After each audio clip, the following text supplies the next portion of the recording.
Thank you.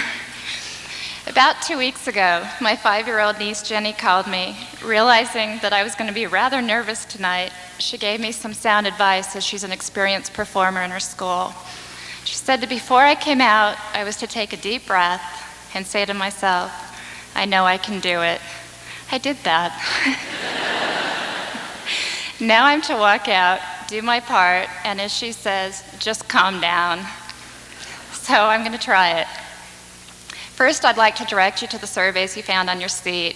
If you could please fill those out sometime during the night and put them on the back railing, we'll be picking them up afterwards. Your responses will help direct future activities of the American Physical Therapy Association. Realizing it is too late to wait, the APTA is actively identifying the needs of members and the public at large. Merely complying with the new civil rights law, the Americans with Disabilities Act, is only a start. We, in light of our profession, in light of our training and goals to promote function, independence, and acceptance, need to voluntarily incorporate the spirit of the law. We need to strive to become exemplary role models. Yes, I'm disabled, and for those of you who don't know me, I am a physical therapist. Those desiring to know more about my disability and events leading up to today can read about it in the June issue of the Progress Report, wonderfully written by Ellen Woods. But this address is not about me. It's about the 43 million people in the disabled community, the often overlooked cultural minority. It's also about the very small core of physical therapists who are disabled, some who are practicing, others who are not given that right. Many members of the disabled community have endured numerous injustices. Obstacles, physical and attitudinal barriers exist throughout life. The school system started addressing educational and concomitantly attitudinal barriers with the inception of Public Law 94-142 in 1975, mainstreaming children with disabilities into standard classrooms as deemed appropriate. This wasn't an easy change. Administrators and parents fought it. They complained that the teachers would have to give these students too much attention. They complained that the inception of the law would become an undue burden. But this law was set into motion. Aside from educational benefits, it helps children with disabilities to see themselves as basically equal participants in their environments, much like the neighborhood kids.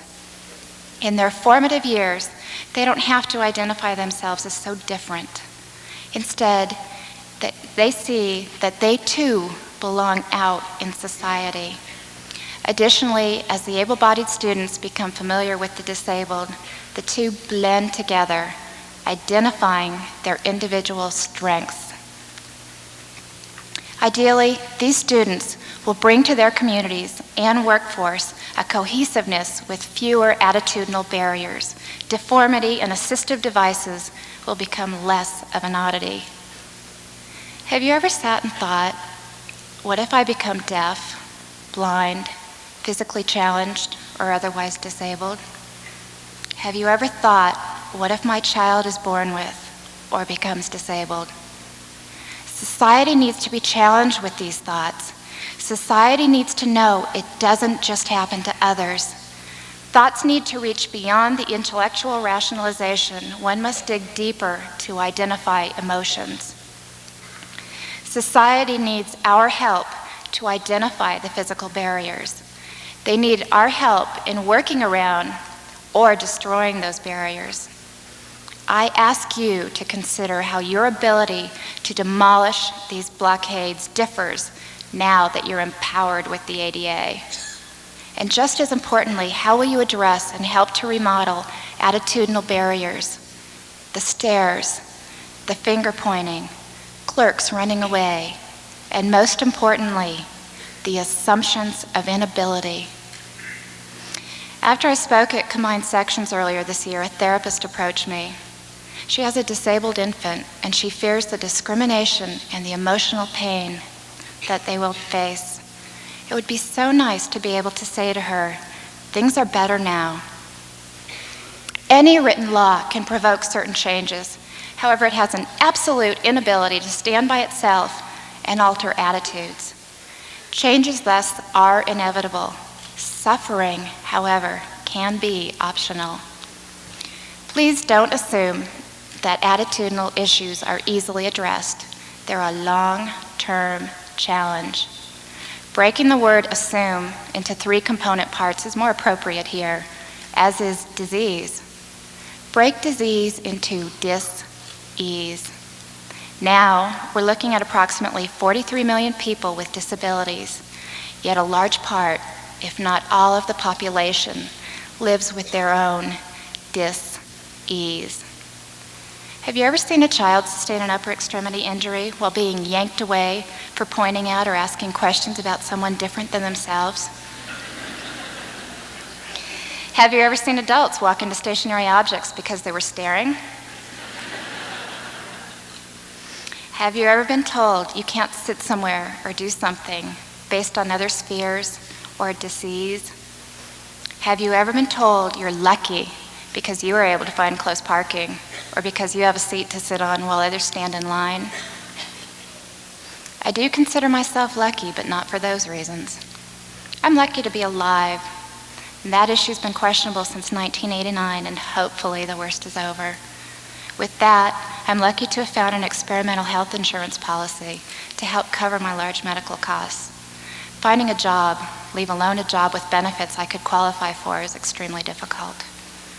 I'm especially lucky to have the support of my family and friends. Without them, I don't think I would have had the strength that I found to carry me to today.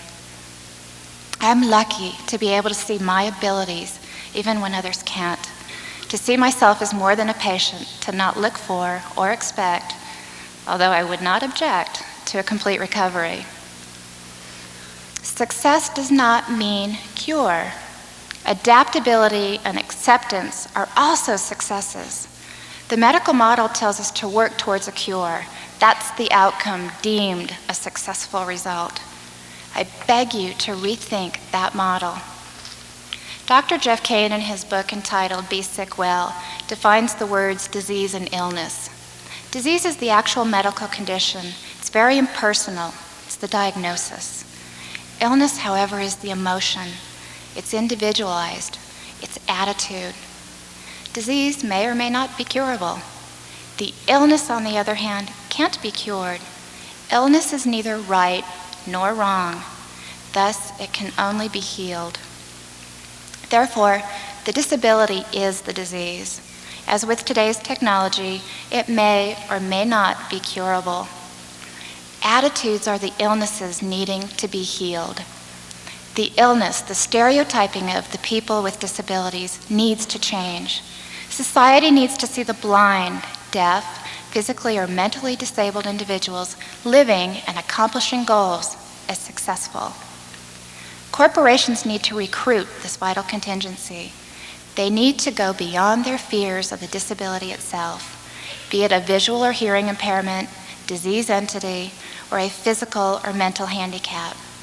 They need to move beyond their fears of the added costs for reasonable accommodations and the concern of the risk of increased liability. These are fears based on speculation. The world belongs to the energetic. The world belongs to those who dare to attempt, whether they be able-bodied or disabled. Human nature is to resist change. To change behavior, as Dr. Kane states, is to change no less than who we are.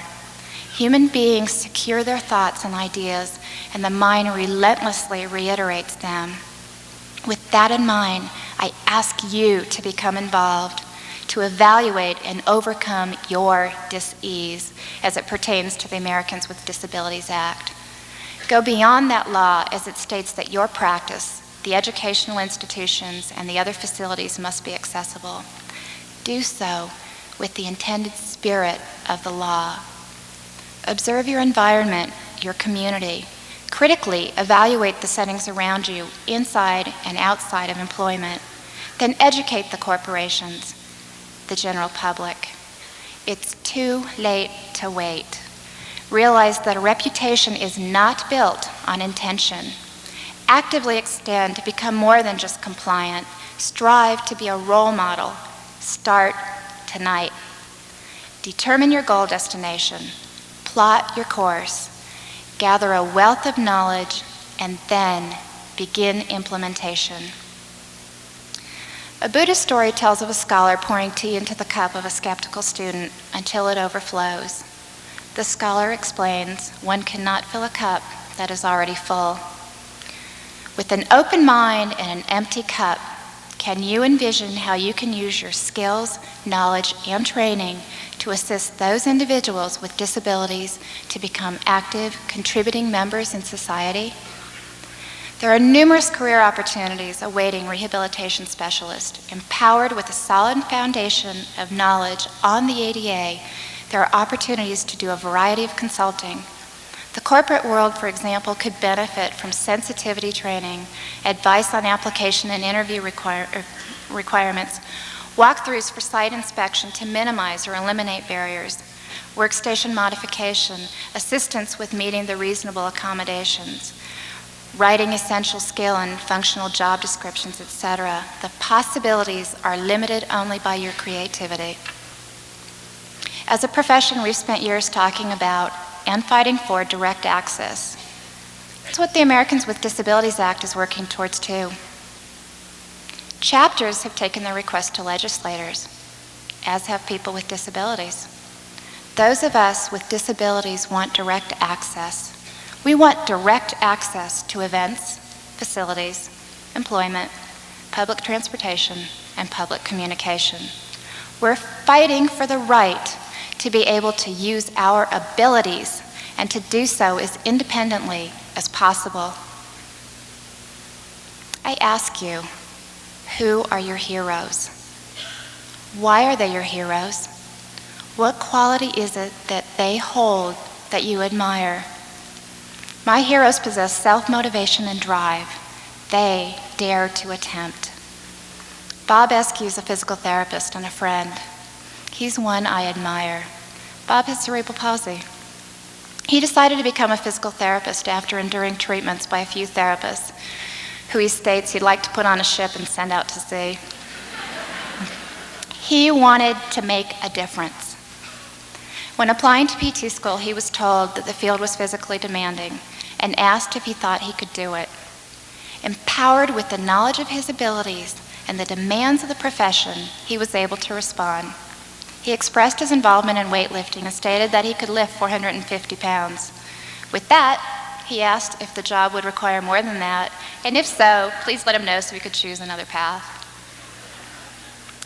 Bob accomplishes a lot every day.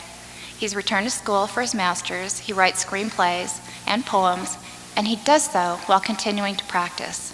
He's a pediatric specialist, and there's no doubt that the children he lovingly refers to as his kids benefit from his acceptance into the field.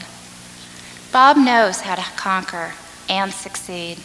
He displays confidence, and he advocates that the term CRIPS actually stands for the Confederation of Rehabilitated Individuals Participating in Society.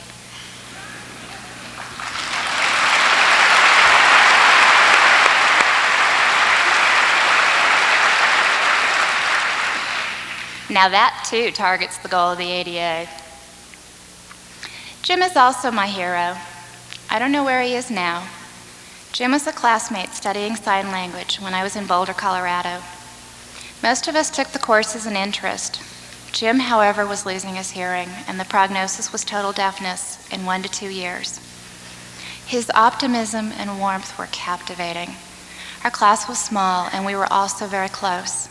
Jim taught us strength and attitude. We broke between semesters, and upon our return, Jim was not there. 2 weeks later, our instructor read a note written by his mother. Jim has asked me to tell you he misses you. He's still practicing and studying sign language every day, only differently. Jim was struck by a camper as it blew off a truck in a strong wind. He is unable to move his arms or legs. He practices the movements in his head and plans on being proficient as soon as he regains movement. He wants you to know he's okay. With that strength, motivation, and fortitude, he's my hero. Both of these people have conquered and continue to conquer obstacles, and they do so with the strength of winners. Are they successful? I think so. Don't these people and others deserve a chance? Don't they deserve access? Don't look at the ADA as confetti, today's normal shredded and tossed into the air where all you can do is wait for the pieces to fall before you rebuild. Instead, finally brew your ideas to work with your community. Establish a plan to refill the proverbial cup with new tea. Toss out that which is cold and stale. Create change. Make a difference. Promote accessibility and go beyond the law. Help to decrease society's dis-ease and dare to become a role model. I ask you to accept and conquer this challenge. Good luck and thank you.